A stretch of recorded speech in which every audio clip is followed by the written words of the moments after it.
یعنی سانپ بھی آ گیا، بچھو بھی آ گیا، چھپکلیاں بھی آ گئیں، کھٹمل بھی آ گئے۔ اب اگر اس اندھیرے میں آپ ان سب جانوروں کو مارنا چاہیں تو چونکہ اندھیرا بہت زیادہ ہے آپ مار نہیں سکتے، ہو سکتا ہے وہ آپ کو تکلیف دیں، ڈس لیں۔ آپ کسی ایک کو مارنے کی کوشش کریں، دوسرا آپ کے ہاتھ پہ ڈنگ مار دے، تو اب بہت سارے جانور جمع ہیں اور سبھی موذی جانوروں کو تلف کرنا ضروری ہے۔ تو اب آپ اندھیرے میں اگر ان کو ماریں گے تو ٹامک ٹونجا ہی ماریں گے، وہ مریں گے نہیں۔ اس کا سب سے بہترین حال یہ ہے کہ آپ اس کمرے میں اجالا کر دیں، آپ لائٹ آن کریں، وہ خود بخود بھاگ جائیں گے سارے۔ ہمارے زمانے میں بڑے مسئلے ہیں، جہالت بہت بڑا مسئلہ ہے، ظلم بہت بڑا مسئلہ ہے، سرمایہ داری اور سرمایہ داروں کا مخصوص ذہن یہ بہت بڑا مسئلہ ہے، سیاست کے پیچ و تاب میں بددیانتیوں کی ہولناک داستانیں بہت بڑا مسئلہ ہے۔ لیکن ان سارے مسائل کا ایک ہی حل ہے کہ قرآن و سنت کے علم کا اجالا کر دیا جائے، روشنی کر دی جائے، اس کے اندر حسن پیدا کر دیا جائے، وہ خوبصورتی پیدا کر دی جائے۔ حضور نے کیا کیا؟ نبی کریم علیہ السلام نے تعلیم ہی تو دی ہے، حضور نے ان لوگوں کو سمجھایا ہی تو ہے۔ نبی پاک علیہ السلام نے انہیں بتایا کہ اللہ کے سوا کوئی عبادت کے لائق نہیں، اور بار بار تنبیہ فرمائی، مختلف زاویوں سے سمجھایا، مختلف انداز سے سمجھایا۔ کچھ صحابہ مختلف علاقوں کے سفر پہ گئے تو واپس آن کر کے انہوں نے عرض کیا کہ یا رسول اللہ صلی اللہ تعالیٰ علیہ وسلم، وہاں ہم نے لوگوں کو اپنے سرداروں کو سجدے کرتے دیکھا ہے۔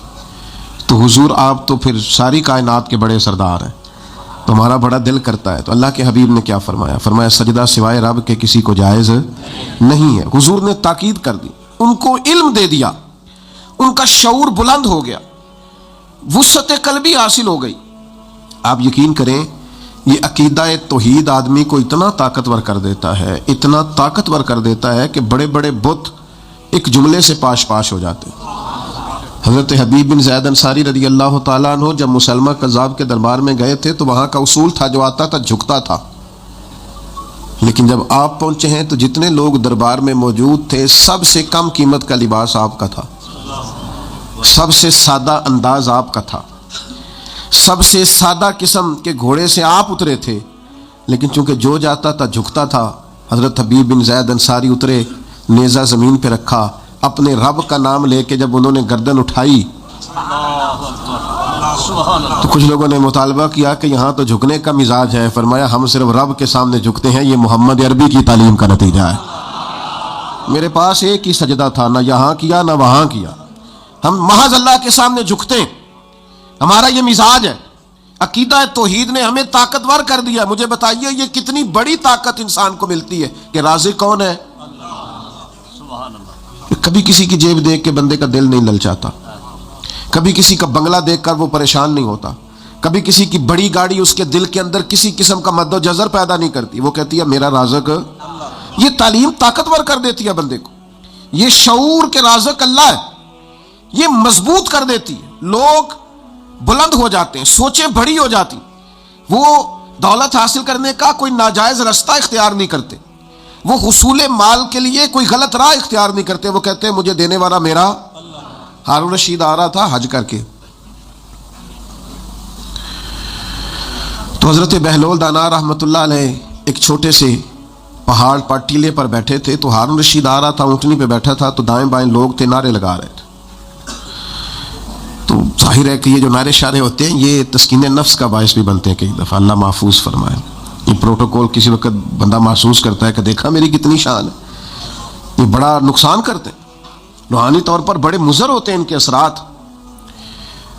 تو بادشاہ جو تھا نا وہ ہلکا ہلکا مسکرا رہا تھا، دائیں بائیں نعرے لگ رہے تھے نا حج کر کے آیا ہے۔ تو اچانک بادشاہ کی نظر پڑی تو حضرت بہلول دانا پہاڑ کے ٹیلے پہ بیٹھے مسکرا رہے ہیں، اور بعض مسکراہٹیں بڑی معنی خیز ہوتی ہیں، یعنی وہ نرا لوگ مسکراتے نہیں، اس میں بڑے بڑے مفاہیم پوشیدہ ہوتے ہیں، اس سے بڑا کچھ چھلکتا ہے۔ تو ہارون رشید کی نظر پڑی تو حیران ہو گیا، سارا کچھ چھوڑ چھاڑ کے تو حضرت بہلول دانا کی خدمت میں گیا، جا کے عرض کرنے لگا حضور آپ کا ہنسنا بڑا انوکھا ہے، آپ ہنس کیوں رہے ہیں؟ آپ کی توجہ ہے میری بات پر؟ آپ کیوں ہنس رہے ہیں؟ تو حضرت بہلول دانا ہنسے اور کہنے لگے ہنس رہا ہوں تیرے خوش ہونے پر کہ یہ جو تیرے لوگ نعرے لگا رہے ہیں نا، یہ تجھ سے پہلے کسی اور کے بھی لگاتے تھے، اور تیرے بعد انہوں نے کسی اور کے بھی لگانے ہیں، تو کہاں خوش ہو رہا ہے؟ یہ کچھ لوگ ایسے ہوتے ہیں جن کی کوئی پارٹی نہیں ہوتی، وہی پارٹی ہوتی ہے ان کی جس کی حکومت ہوتی ہے، تو یہ اس پارٹی کے ممبر ہیں، تو میرے بھائی بڑا مسکرا رہا ہے، خوش ہو رہا ہے، یہ کل کسی اور کے نعرے لگاتے تھے اور تیرے بعد کسی اور کے نعرے لگائیں گے، یہ تو کس بات پہ راضی؟ کس تسکین نفس پہ تو مطمئن ہے؟ تو چوٹ لگی، ہارون رشید چپ کر گیا۔ پھر بادشاہ تھا نا، بادشاہوں کی گفتگو ایسی ہوتی ہے، کہنے لگا حضرت سنا ہے آپ مقروض ہیں، تو کوئی حکم ہوا تو مجھے بتائیے گا۔ تو حضرت بہلول دانا بڑے غصے سے ہارون رشید سے پوچھنے لگے تیرا رب کون ہے؟ اللہ کرے آپ کو سمجھ آئے میں کیا کہہ رہا ہوں۔ تیرا رب کون ہے؟ کہا اللہ۔ تو فرمایا میرا کون ہے؟ اللہ اکبر۔ اس نے کہا حضور آپ کا بھی اللہ۔ تو فرمانے لگے ہارون رشید یہ تو نہیں نہ ہو سکتا کہ رب ہارون رشید کو دیتا جائے اور بہلول دانا کو بھول ہی جائے۔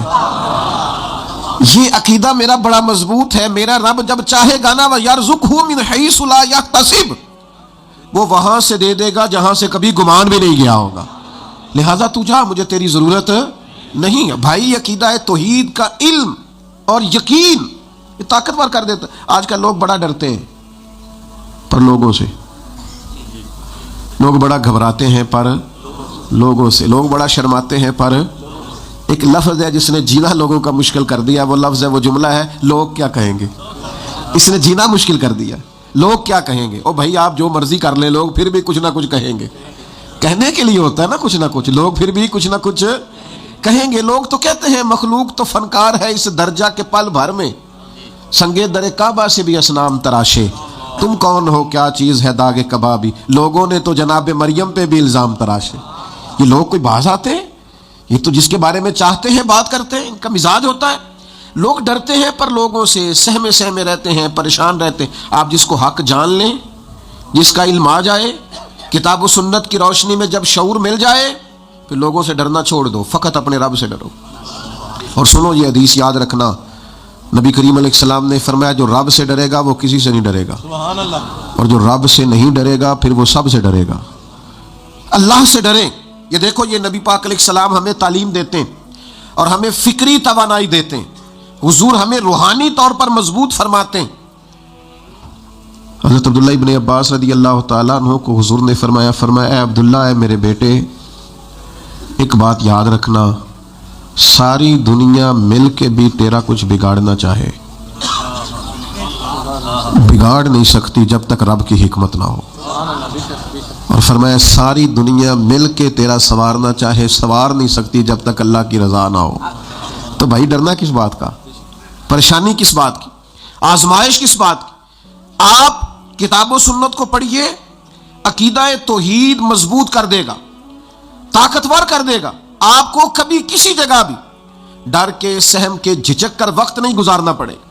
آپ مضبوط افکار کے مالک ہو جائیں گے، آپ کو فکری توانائی ملے گی۔ شرط یہ ہے کتاب و سنت کو پڑھیں، تعلیم یہاں سے لیں، اللہ رسول کے ارشادات کی روشنی میں اپنے معاملات کو مرتب کریں، طاقتور ہو جائیں گے۔ میں آج دیکھتا ہوں لوگ تیزی سے ڈپریشن، انزائٹی، ذہنی تناؤ، دباؤ، اس کا شکار ہو رہے ہیں۔ کیوں؟ اس لیے کہ وہ لوگوں سے ڈرتے ہیں، لوگوں کے سامنے مطمئن ہونا چاہتے ہیں، وہ لوگوں کے سامنے اپنی وضاحت دینا چاہتے ہیں۔ جو آپ سے پیار کرتا ہے اس نے نفرت نہیں کرنی، اور جو ایک دفعہ مخالف ہو گیا ہے نا، آپ جتنی مرضی دلیلیں دیں، پھر آپ کی صحیح بات بھی اس کو صحیح لگتی، اس کا ذہن بن گیا نا، اس نے کرنی مخالفت ہے۔ آپ کچھ بھی کر لیں، کسی لحاظ سے بھی کر لیں، کسی طور بھی کر لیں، طاقتور ہو جائیں، مضبوط ذہنی بنیادوں پر زندگی کو استوار کریں۔ آپ طے کریں کہ یہ چیزیں مضبوط ہیں اور میں نے مدد اپنے اللہ سے لینی ہے۔ آپ محسوس کریں گے بڑا لمبا سفر بھی جلدی طے ہو جائے گا، بڑے دشوار گزار گھاٹیوں سے آپ بڑی جلدی گزرنے لگیں گے، اور جہاں کوئی بھی اپنا نہیں ہوگا وہاں بھی اللہ مدد کرے گا۔ آپ کو بظاہر محسوس ہوگا کہ یہاں تو میرے لیے بڑا مشکل ہے آگے بڑھنا، لیکن آپ بڑھیں گے، دیکھیں گے اللہ تعالیٰ اسباب بنائے گا۔